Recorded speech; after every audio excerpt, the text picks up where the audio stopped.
I'm Liza Powel O'Brien, and I read Don't Be Alone with Jay Cogan as Don't Be Alone with Jay Cogan. Don't be alone with Jay Cogan. Hi there, welcome to Don't Be Alone with Jay Cogan, a show where I encourage people to not be alone by sitting face to face and talking with each other and sharing some things. I always have somebody on the show to work out one of my problems, and my guest today is going to be the really lovely and wonderful Liza Powel O'Brien.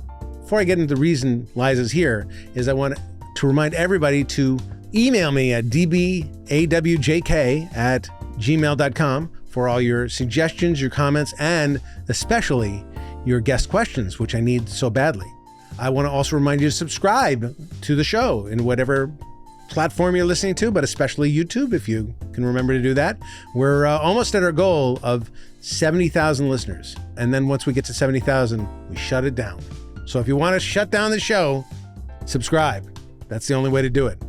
I have Liza Powel O'Brien on the show today because of a couple reasons. One is she hosts the Significant Others podcast, which I really enjoy. It's a well-written piece of literature. It's like a little play you listen to that has acted out scenes about historic figures, and it's kind of fascinating. It's about people you think you know and you don't know at all. You think you know Gandhi and you don't know Gandhi. You think you know Salvador Dali and you don't know Salvador Dali. You think you know Karl Marx. Well, you don't know Karl Marx. It's fantastic and it's insightful and it's very entertaining. And it made me think about, who am I to my significant other? Like, you know, what is it that significant others owe each other? What does my wife owe me? What do I owe my wife? You know, we've been married for 27 years. I keep thinking, well, it's me. This is my life, you know, and she says, no, it's we. This is our life. And I go, oh, I've always constantly remembered, that's right, we're married, it's we. But it's not my first instinct to always think of us as a we. I still think of me as a me and her as a her, but we're a we. We've been a we for a long, long time. And there does not seem to be an end to the we. So I should work at being a better significant other. What can I do to be a better husband? What am I missing after all these years? What makes a great spouse? And what should I expect her to support my dreams? And if I do expect her to support my dreams, do I really have to support her dreams? I mean, come on, let's be honest. Her dreams are dumb. My dreams are cool. Anyway, Liza Powel O'Brien will straighten me out right after this. Don't be alone with Jay Cogan.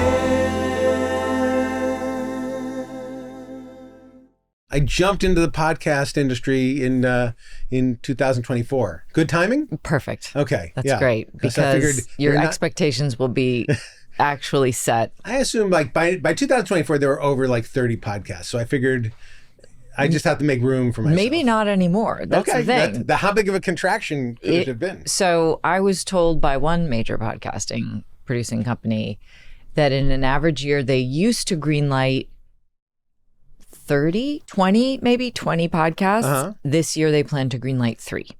Wow.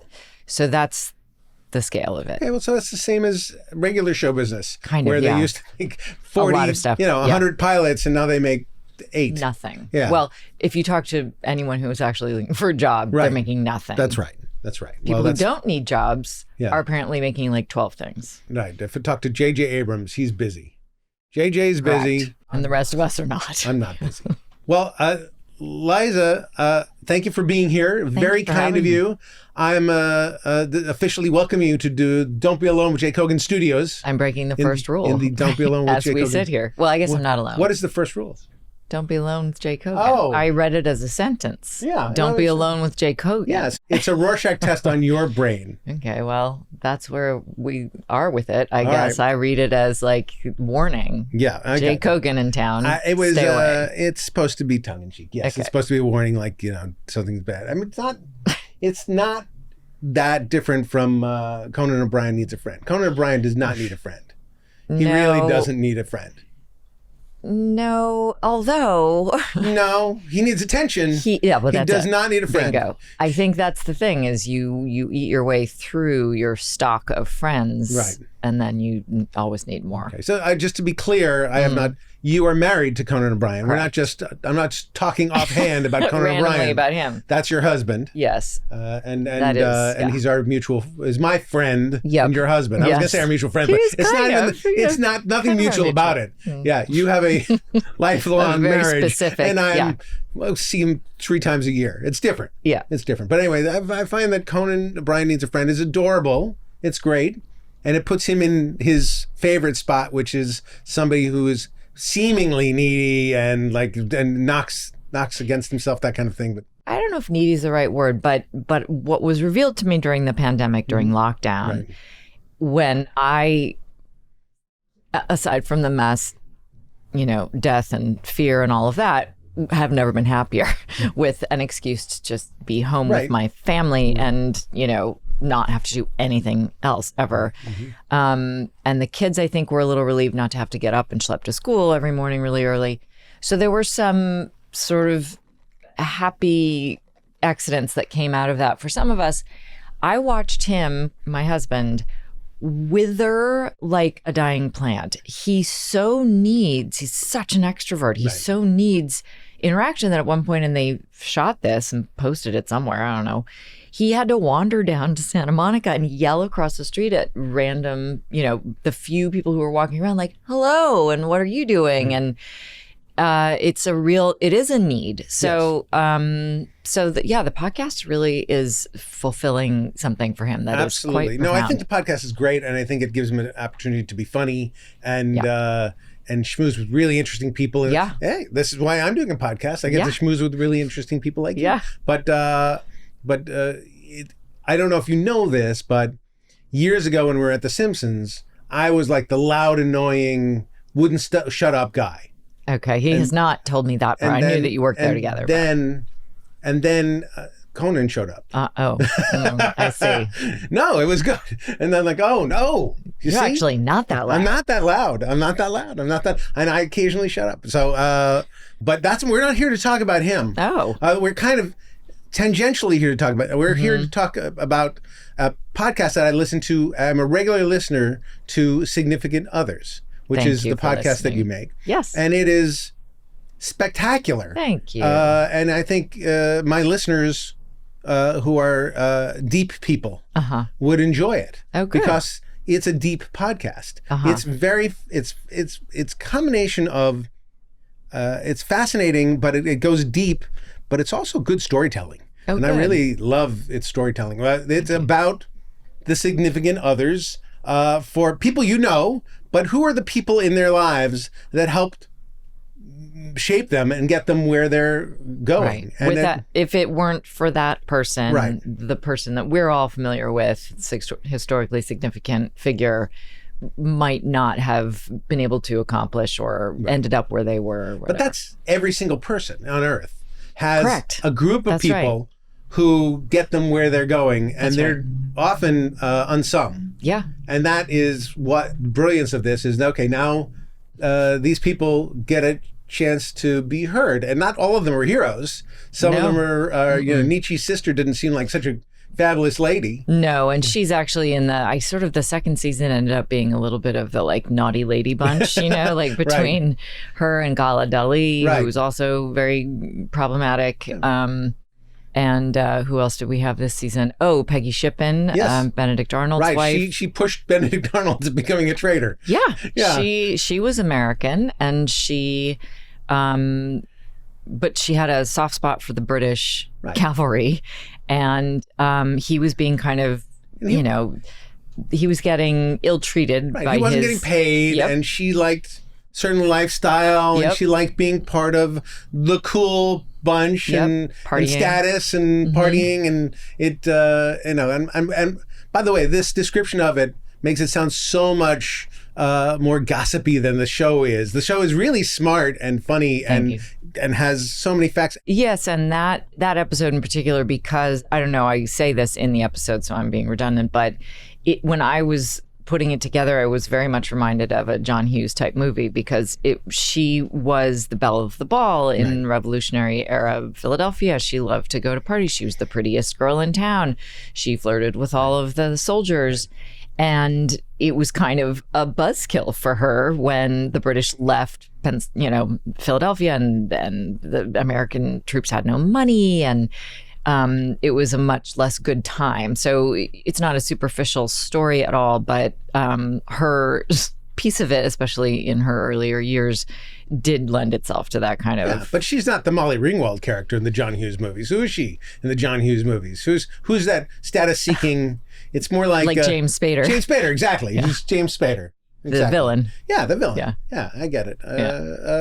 But you also have scenes acted out. Yeah. You have people reading, and usually they're really celebrity. I was listening yesterday, and I'm like, who's Ingalls? Oh, that's Patton Oswalt. Like, I recognize the voice, and it's fantastic. You're getting great people. I've been so lucky. Everybody's been really generous, and it's not something that I thought out enough in advance to like cast things well. Like Ted Danson as Karl Marx might not be. I've always associated the two of them, but he was wonderful, and I couldn't be more grateful that he did it. So we have these great people who lend their voices to the story, and then we have snippets of diaries or letters, and so that that always helps me. I was not a history student of any note. I didn't enjoy studying history, partly because I couldn't grasp it. It didn't live in my imagination unless I was drilled down to like a drama level, a personal level. Well, that's the thing here is that you are a playwright, and you're a fiction writer, and you've done all that stuff. So when I'm hearing significant others, I'm always hearing an interesting story. Right. Like you're boiling it down to a really digestible, fun story that, regardless of the sadness of the actual lives, there's a beginning, there's a middle, and there's an end, and I'm very satisfied.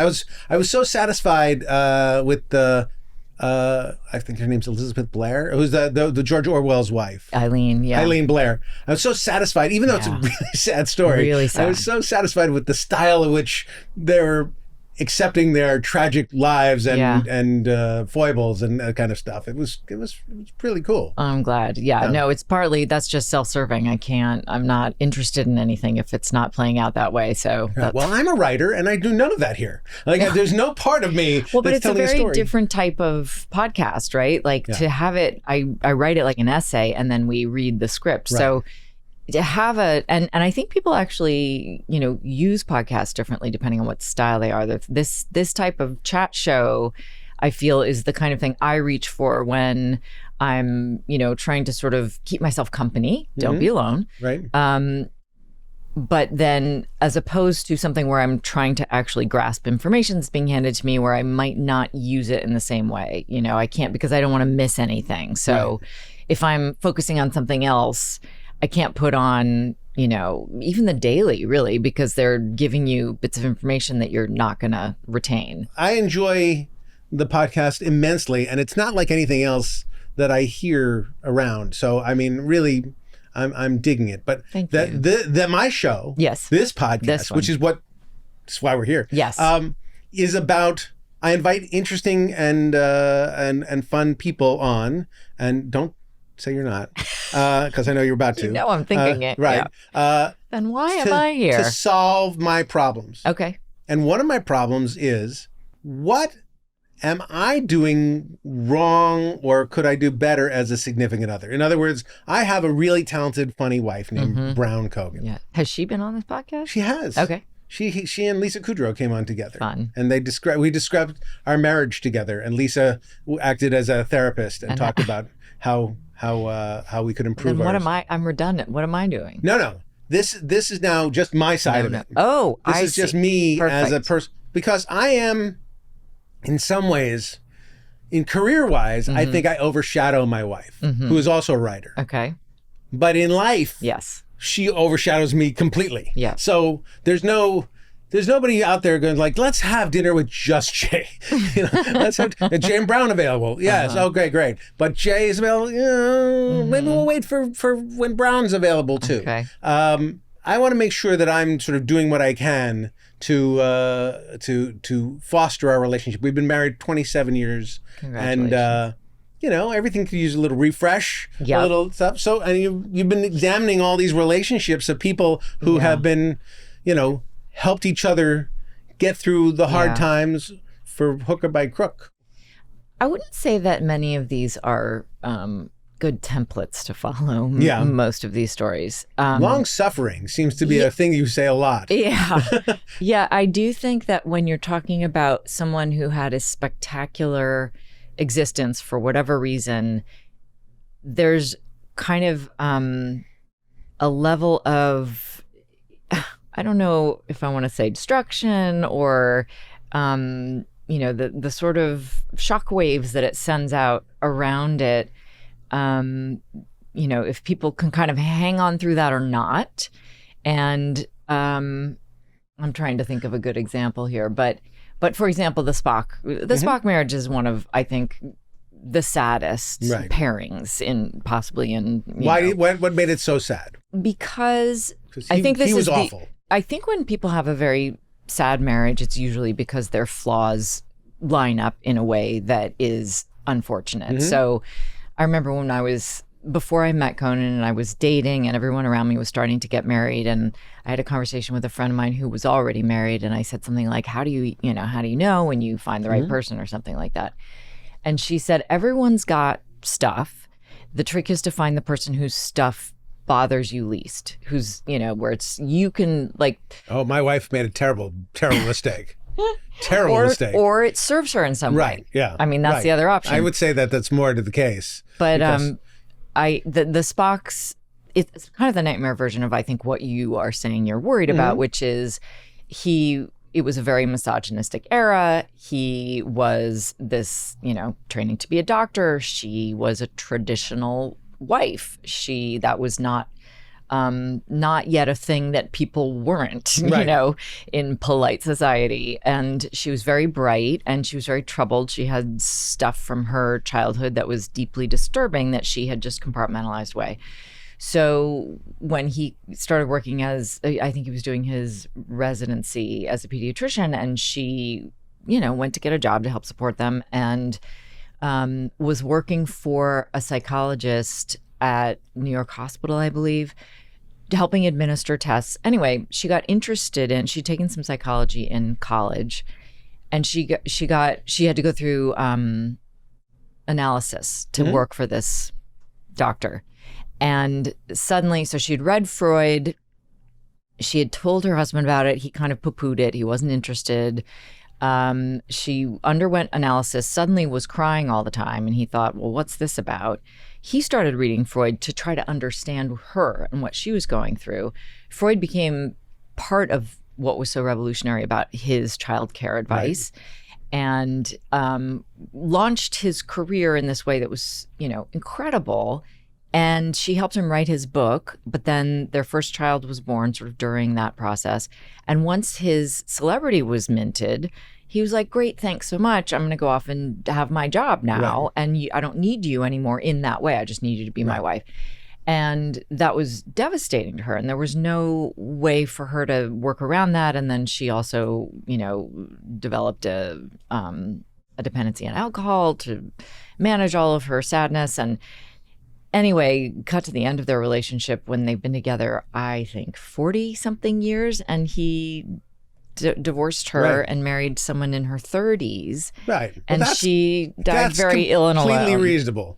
Let's just back up a second. Sure. He's a super we can't rich, fault him for that. fancy guy. Right. What's he doing with this crying old lady? But that's part of what I find interesting in these stories is, sometimes people are just outright, bad people. Right. Like Elizabeth Nietzsche, I think, was a very bad person. Right. And but often it's just it's an unfortunate alignment that works in this spectacular way, or launches someone into, stardom or whatever. And then it also is very destructive on the people involved. So what do good significant others do? Well, I think communication, this is boring, but I think communication is important. So if you say to Brown, how are you feeling? Like, ugh. I'm going to get that. Then she's going to tell me, and I have to sit there. Well, you don't have to listen. You just have to pretend. But I have to sit there. It's going to take a while. You could putter. All what right. if you're cleaning the kitchen while you ask her that? She's going to say, why aren't you looking at me? Why really? aren't you? Yeah. Say, I can't put the dishes in the dishwasher if I'm also looking at you. I might said, drop put something. the dishes down. Let's talk. I see. Yeah. So how often does that happen now? Occasionally. A couple times. Do you feel she would like that to happen more? I don't know. Maybe. maybe, but it's like, I think sometimes she really says, I really sit down, I want to talk to you. And then when I talk, she's, I don't want to hear that. She doesn't like what I'm saying. So we're often much better off not communicating. Right. The level of... But you are communicating. That's the thing. You're communicating if you're not talking. Right. That's what I say. Yes. That's what I say. But I don't mean that in a way that like, we're doing it. Yes, I just mean that like what you're actually communicating when you're not speaking might not always be what you intend or would want. I communicate a lot. Let's have El Pollo logo. That's my communication. That's my go-to. Okay. Just like because a lot of conversations about dinner. So I'm just good with that. Dinner is one of it's the thing that dogs me every single day. Yeah. The day that I don't have to worry about what anyone else is eating for dinner, I'll be so happy. Why wouldn't you tell just the world your house to go fuck off? Because about dinner. That is not something I can do. I don't know. That's Why? a good question. I think it feels like that's my job. But tonight it's not. Well, I mean, we go out, we order but tonight, in. like you say, like when... Tonight. Listen, okay, I'll tell you a story. Yeah. So last year for Mother's Day, we don't really care that much about Mother's Day in our house, but whatever. It's sad an for you. excuse. Well, it's fine. I mean, I've had lovely mothers. Sure. I get flowers it's all fine. But meaning it's not like a big deal. But I said last year, okay, here's what I want for Mother's Day. I want not to have to think about dinner. Okay. Everyone was like, great. Maybe this was 2 years ago. Great, no problem. A little confusion in the eyes, but I walked away from it. It's about 4 o'clock when I would start getting ready to do something. Nothing's happening. 6 o'clock rolls around. Nothing has happened. Right. I'm thinking, nothing is, it's Mother's Day. Like everything's busy. Nobody's making anything. Finally, at 6:45, my husband says to me, we tried to get sushi, but they're busy. They're busy because it's Mother's Day. Right. But you know what? We're not really hungry, so it's fine. And I thought, well, I didn't know I needed to clarify that I'd still like to eat dinner. I just didn't want to have to think about it. Right. So that I sort of got a little burned with that's that. a little bit of a gift for you. You didn't have to worry about it for them. I worried there was no such thing as my not thinking about dinner. Okay. So what does a spouse, I keep saying spouse, but not spouse. What does a significant other owe the other? In the context of the podcast, or just in the context life? of anything, like even Billy Strayhorn to Duke Ellington, like That's a really interesting one because it was so complicated, and again, I like it best when there are no clear lines of like this person was took advantage of that person, because that's not the whole story. But the whole Billy Strayhorn, brilliant musician, brilliant songwriter, brilliant arranger, did everything, and Duke Ellington was the face of the operation. And Duke Ellington would say, reportedly, I have not been able to verify this, but I've read it a few places, that he used to say, Strays does the work and I take the bows. Right. And that was obviously a self-deprecating joke, because Duke Ellington was a huge deal when Billy Strayhorn met him. Right. So he was not responsible for his success completely, but there were, Take the A Train, which is the song that most people... My signature song. Yeah, think of. That Billy Strayhorn wrote that. Right. And it's a very complicated backstory as to how that became the signature tune for the Duke Ellington Orchestra. I can't remember which one. There are so many different bands that he had. And Strayhorn was hobbled. Like, his dream was to be a concert pianist. He was incredibly gifted. He was told when he was young, you will never be a concert pianist because you're black, and that can't happen. And so he found jazz, which was sort of like the next best thing. And he was so talented that he could write in anyone's voice, and he could write in Duke's voice. And Duke also would write for the voices of his actual instrument players, so this particular saxophonist and this particular trombonist, whatever. And Strayhorn could do that, and they would sort of finish each other's thoughts musically. But Strayhorn was openly gay in the 40s and 50s, and was not interested in hiding that. And so that was very lucky that he, hooked up with someone who couldn't have cared less. Right. But if he had tried to be on his own as a star, it might not have gone so well in that era. So he benefited from sort of being under the umbrella of protection that Duke offered, but also he was restrained by it, because there was this thing that they write about in all of the biographies and stuff, that almost like the public consciousness at that time kind of couldn't handle two Black stars in the same arena. Like it was all, as soon as Duke Ellington was established, that was all people could think about.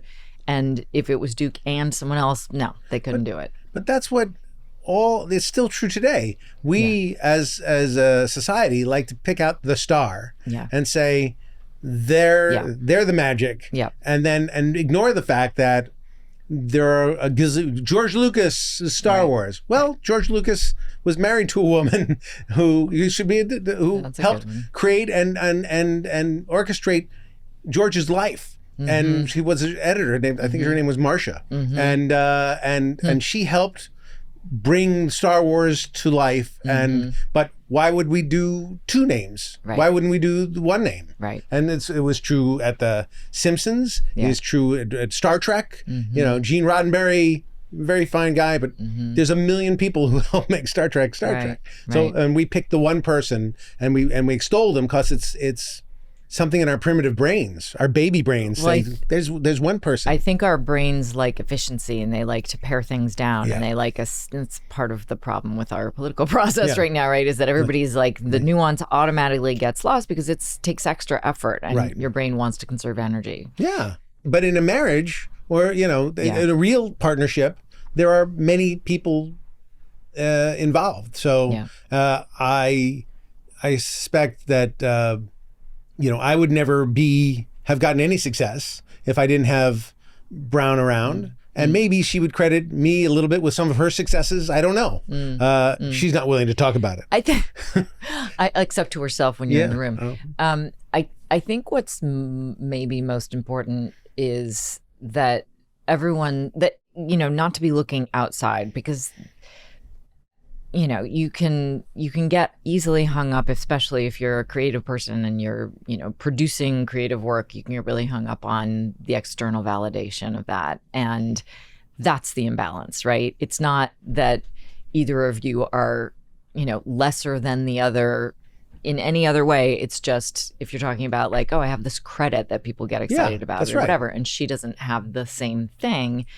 And I think that the onus, I'm not to say that the onus is completely on her, but you could say it. Go ahead, say it. The onus is completely on Brown. I'm not going to say that. In our relationship, I mean, I met Conan when he was already, had been on TV for 10 years. So he was already established, which helped me actually, because there was no confusion over, like, oh, but I knew you when, and we came up together. Like, no, we really didn't. But the only path you can walk is your own, right? You can only worry about your work and you can only do what is yours to do. And then the world's response to that, whether it's extreme in either direction, is kind of none of your business. Right. So I do think that it's like whenever things feel stressed by an imbalance that's not about actual rights, as long as you're not denying her food and water because she doesn't have a Simpsons credit on her resume. Do you feel being the wife of a famous person, I don't know, underappreciated in some ways or unseen sometimes? Again, listen, if I was looking to People magazine for my validation, maybe I would have cause to feel that way, but I don't, because that's not ever going to come from there. And no, I think it did. Again, it really helped that I met him when he was so established, because it was very clear to me what was professional and what's not. And if I wanted a profession that involved a public persona, this might be a different answer, but I never was interested in that. So there are plenty of things I notice about it being kind of odd, the way that people, react differently to us or what they come to us for. Or, my favorite moment of all actually was when the first time I went to the Emmys with him, which was the first year we were together. I was very anxious because I was expecting to be, put on some sort of under a microscope, right? Like you watch people have that happen to them over and over again. So you're like, that's going to happen to me. I was terrified. I got out of the car, looked around, and I quickly realized I could burst into flame and no one would notice. Exactly right. Like Yes. no one gives a shit because no one's being paid to give a shit about me. And everyone else, it's part of a machine. Yeah. And so it's not about like, oh, you're interesting or nice to talk to or you look good. No, it has nothing to do with that. Countless times I've been to the award show where you're sort of going on the red carpet and the person in front of you is like, is a character actor. It's Richard Kind on the thing. Yeah, it's right, like, right, click, over here, Richard. Click. Right. And he walks off and then Brown and I walk in and silence. Right. All the clicking stops. Exactly. There's all the clicking stops. There's no, and not a soul is even looking at us. Right. And then eventually this one person does like, who are you? Yeah, who are you? It's Jake Hogan. I'm a producer, writer. Uh-huh. Yeah. Well, have you been cropped out of a photo? I mean, because when you're cropped out of a photo of your spouse, that's you're like, okay, we're just really making it very clear here. But again, and no one's going to buy a magazine to look at a picture of me. And they, might of him, and not anymore. But at one point, there was a time. There was a time. Yeah, that's People right. bought magazines. Yeah. Back on Significant Others, I think I'm a pretty good husband, but my wife would disagree. And I would say... Is that true? I don't think that's true. She strikes me as someone who, if she really didn't think she had a good husband, she would fix that situation. That's true. She wouldn't She's no dummy. sit with me for too long. So she likes me just enough. But I mean, that might be as good as it gets for any of us. That's true. Honestly. That may be the best I could do. But I, after seeing these again, beleaguered wives or significant others sort of straining to try and lift. Well, that's the other thing. Totally different question, but I should point to Brown and say, look at what these women did for their significant others. They bore all the brunt of poverty, of illness, of financial hardships, and Brown wouldn't stay 5 minutes for any of that. Well, I mean, she might be a little smarter than she's that's not her. But I would say but if you want me to be Tolstoy. Oh, man. You really that was a rough one. You got to put in the work. I mean, I do think like some of those, and also Marx, like some of them were such massive geniuses and so, so famous that there's an element to sycophancy in those marriages. Yeah, but Marx was nobody when they first met. That's true. She hung in for a lot, though. She hung in. Boy, she really did. She hung in. That is rough. She's a baroness. She's famous, and she sacrificed everything for this 5 years older jerk. Yeah, I don't think he was a jerk. Actually, I kind of fell in love with him when I was researching him. Yes, and I feel like he's extreme. I'm not a Marx scholar at all, but what I do understand of it, I feel does not align with what the sort of, what I had absorbed from the culture about what I was supposed to think of him. So I thought that was a really interesting, that book is great. I say jerk because he slept with the nanny and he did, he but carted them around from town to town. And everybody was sick and dying all the time. It was awful. Yeah. It was awful, but he was a sweet dad. Yeah. He really did love her. He, wrote a good letter. Yes, he, may have impacted the modern society more than any individual figure, except possibly Martin Luther. Sure. I just heard a really good podcast about that. Yeah. So I'm not saying, listen, I might have marched right out after that thing with the nanny happened. And so I don't know what explains that. Is that better that I would have done that? Is it not? Who knows? I don't know. But I just want, Charlie's too old. If I got him a nanny now, there'd be questions. 22 years old, and suddenly we got this hot nanny. This is true. My wife would have questions. You get a dog and a dog walker. Yeah. Oh, there you go. Yeah. A trainer. That's what people do. The trainer. The trainer. Yeah. But then I'd have to train.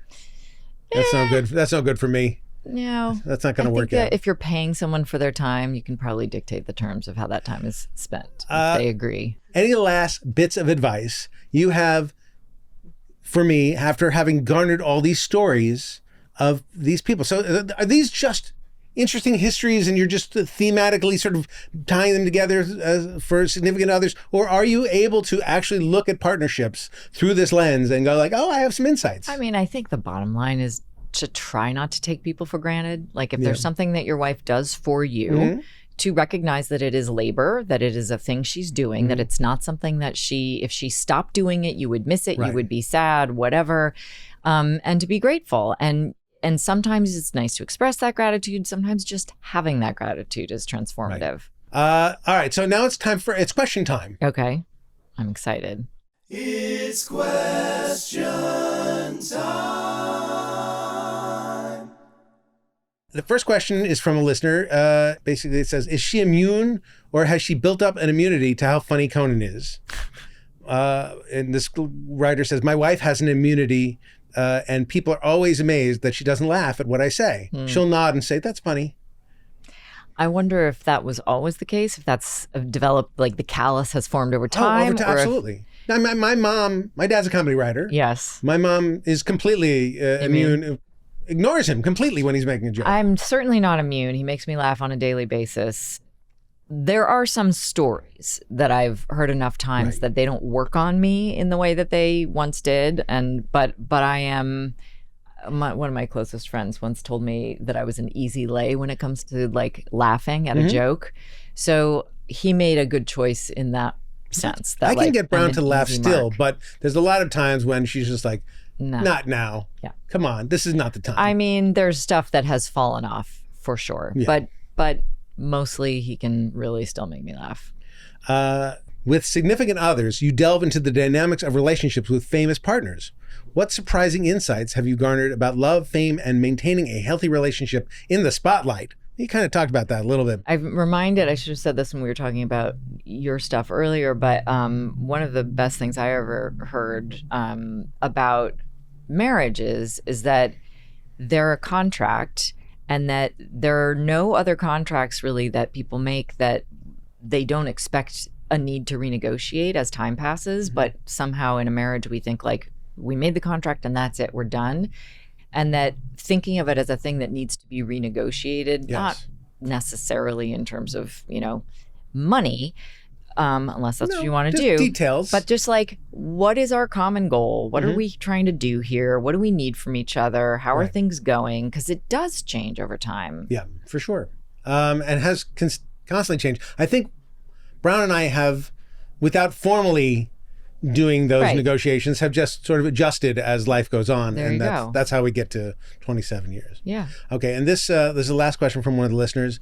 I have to do the right intonation, which is this. Uh-oh. What gives you the right? That's just the question. That's the whole question. That's the whole question. What gives me the right? Yeah. I mean, I guess I just did it. No one said no. Okay, there you go. So. One of those questions was from your husband. I'm not going to say which one. I see. All right. I think you can guess which one. All right, and this is time for listener mail. Now it's time for listener mail. Okay, this is from listener Patrick, who says, one of my great problems is I steal people's gratitude.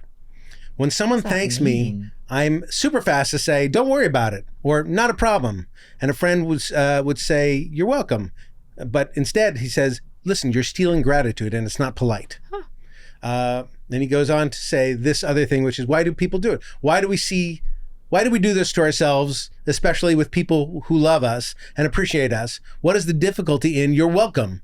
Is it theft? Do you say you're welcome? Or does someone being a gratitude thief get you upset? I wonder if that falls in a similar realm to not being able to take a compliment, if there's like a similar thing at work. And I think that so many of us are trained that goodness has to do with selflessness and that it can almost become a competition of like, I don't even need your gratitude. I'm such a good person that I can perform these good deeds, but it's not about what you're going to give back to me. So don't worry about. But is it that, or is it the need to feel, or you don't feel good enough? It's not I'm such a good person. It's like I know my own foibles, and I know my own. Don't big me up. I'm not. It's too much pressure. Yeah, I'm just a regular person. I'm less than a regular person. Like I feel also like there's a thread maybe of a fear of reliance on people that like, I used to get I had a boyfriend who would always carry my basket at the grocery store, which was such a nice thing to do, but I would get mad because then when I went to the grocery store and he wasn't there, I was like, where's my carrier? Right. And now I have to carry this myself, when before I didn't care, when he didn't, I didn't mind until he took the burden from me. So if someone, gives you the gratitude and you accept it and feel it, then if someone doesn't do that, you're going to resent it and miss it. And that's hard. Well, that's all relationship. You're afraid to give your heart because you're afraid to get your heart broken. Yeah, it's control. Yeah. Okay, I can see that. I think it definitely feels more. It definitely feels like not being able to take a compliment. I liken it to this. I am occasionally a performer, and when I do improv or do a show or do something, and people say that was so good and you were fantastic, my instinct is just because I was in the show and I remember all the things that went wrong and how horrible it is. My instinct is to say, oh no, it was not good. I'm sorry. I mean, I really apologize for you having to see that show and it was so terrible. But what you're supposed to say, and I learned over the years, is, oh, thank you so much. It was so much fun doing it. Because that way you're validating their experience. You're not spending time shitting on them like you're an idiot. You didn't see how horrible it was, or we're so disconnected. Instead, we try to find that moment of connection. What if someone compliments you on a show that you do think was great? Is it different? Do you feel you're right? I say thank you. We had fun doing it. I did the exact same thing, but I maybe I mean it more. But I've trained myself to ignore what I can't take the compliment either way. And if I love the show, then great, and I'm glad you enjoyed it. But it's sort of it's very hard to accept somebody else's praise or somebody else's criticism. Is it a fear that you're being rude to accept the compliment? No, I mean I'm afraid of being rude by not accepting the compliment. That's the rudeness. I've learned. Are you afraid that if you accept the compliment that somehow, there's that magical thinking around performing that, like, if I believe that it went well, then I'm, something bad's going to happen, or it wasn't a good show, or I'm deluded, or it's the dissonance between what somebody else saw and my own experience. Huge self-criticism. And so, and I know that my critic in my head is so gigantic, it's not healthy, and I should do my best to quell that and do a much better job of accepting the gift of a compliment and saying thank you and offering maybe something back, which is like, I'm so glad you were here and it was so great to have you, and for you to say that is such a nice thing. Does it help at all to think about, because if it's a transaction that is about the worth of your work, that's very loaded. Yeah. If you see the transaction instead as a performance of, like, this person now wants to perform to me that they're polite, and then I will accept that performance by saying, if they say good show, because that's what you're supposed to say, you say, I accept that performance of politeness. I don't know. You know what I mean? It seems so empty then. They're so performative that it's like it's like performances aren't here's the bow and empty. then you shall bow back. But no, but it's also just like, this is what a nice person does. You're being a nice person. I would prefer, I think, it's about because you. I've done it. I come up to Elvis Costello or somebody I really care about. It's like, oh, you were so great. And he doesn't say, you don't know what you're talking about.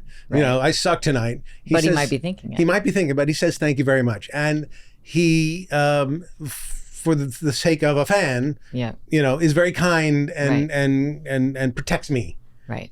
I feel like I should be protective of the person giving me that thing and have that exchange, which I may not feel in my heart I'm worthy of, but I'm worthy of the human contact. Like that moment in and of itself is worthy of having a real tete-a-tete, a real connection in some way. Like, we both appreciate humor, and you had a good time, and I went and did that show, and I'll find some way to sort of solve it and make it okay. Even when I would say thank you for coming. Yeah, I thank you for being here, and thank you for it was great that you were here. But I would also say, glad you had a good time. It's like, we had so much fun doing. I might lie and say we had so much fun doing it because I want to give them that joy. Yeah. Yeah, well, that's all right. Seems worthy. I lie to people all the time to give them joy. That's what I do. Does. That's my magic. All right, now it's time for, of course, as we always do every show, the moment of joy. Oh.